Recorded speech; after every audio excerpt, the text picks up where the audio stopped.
Okay, everyone, today we are doing something a little different. It's a different kind of spice rack. So I've already got the frame pretty much pre-built. Come right here.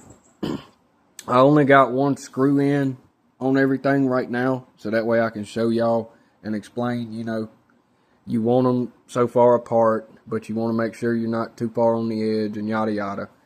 All that good stuff. Other than that, you see it. It's gonna wind up being pretty nice. Probably need to pop that back up a little bit. Like I say, I only got one screw and everything. So, I not just one. Like I have one on each side. I don't want you to think I just put one screw in and it's not level. Because it is. Even the top shelf. About as level as it's gonna get. And yes, that is my daughter's. Mine is in my bag. Hers was closer. I grabbed the closest thing I could find.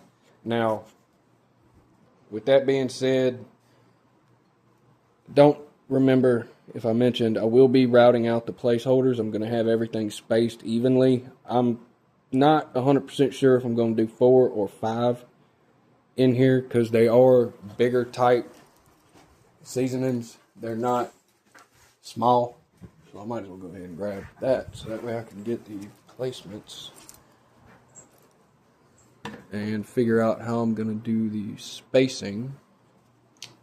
So I'm thinking, let's just use this for now, and I might wind up actually just keeping this as the spacer itself. So that's 2.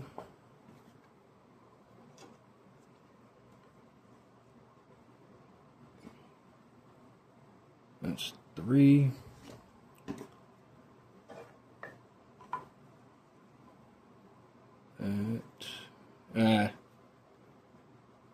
That's about 4. Got to be a little more gentle with it, I guess.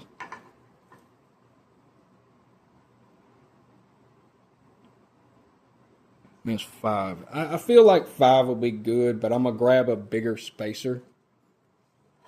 Let's see what I can find that's wider than this. I'm going to pause this for a second. When I find a good spacer, I will come back. I think I found a good one. My level. So that gives decent room in here. You might not bump into them as much. And again, I am going to be routing them out. So wherever their final position is going to be, it's got to be able to lift up and come out. Unless I do it from the edge. That might be a better look, but then they run the risk of just falling. No, they don't. They wouldn't fall out. I think I'm going to do it that way and just start from the edge to where you like slide it in. I think that would look better. Be a little more routing on my part, but that ain't nothing I'm so concerned about.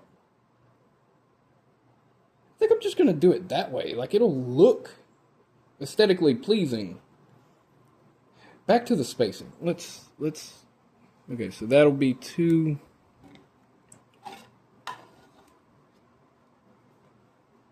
That'll be 3.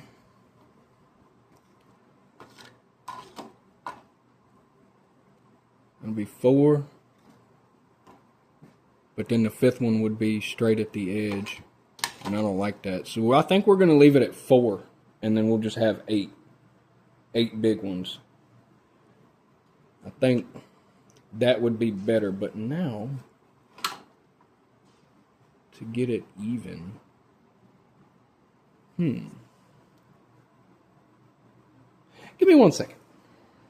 Okay, so we're going to try it like this. But I want to make sure the spacing is even. We're going to start it there.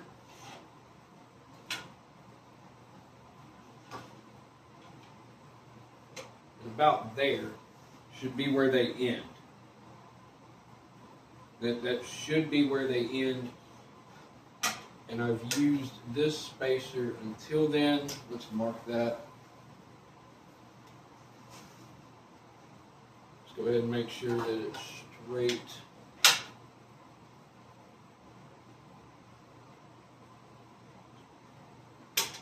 I know it moved a nudge.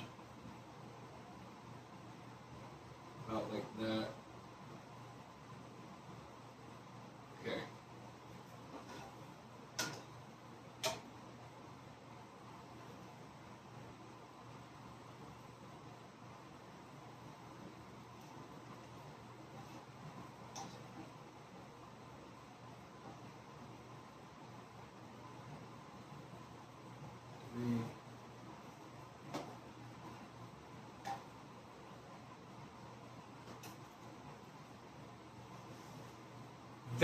That's pretty close.